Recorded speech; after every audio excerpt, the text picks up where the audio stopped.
Góðan dag, ég heiti Sigfríð og er næringaþerapisti og í dag ætlum við að fjalla um karla og hormóna ójafnvægi. Testosterón er helsta karlkynhormónið og framleiða karlmenn 10 sinnum meira því en konur. Hormónarhringur karlmanna eru 24 klukkutímar þar sem testosterónmagn er mest á morgnana og minnkar svo þegar líða tekur á daginn. Karlmenn og yfir 50 fara í gegnum lífskeið sem kallast á ensku andrópos. Og frá 40 ára aldri minnkar testosterónið 1,2% ári á meðan önnur kynhormón aukast eins og estrogen. Og við það getur orðið hormóna ójafnvægi og ýmsir kvillar gert vart við sig.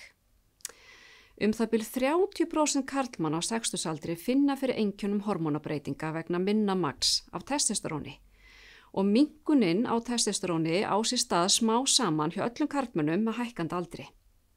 Rannsóknir hafa aftur á móti sýnt að testosterónmagn karla hefur lækkað 20% síðastliðin 20 ár.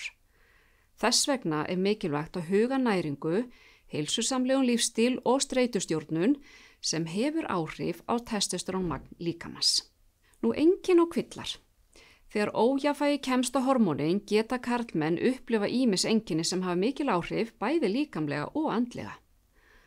Helstu einkennin eru lítil kynhvöt, ristruflanir, máttleysi og þreyta, þunglindi, skapsveiflur og pirringur, aukin líkamsfita og tap og vöðvamassa, hárlos og svefnvandamál.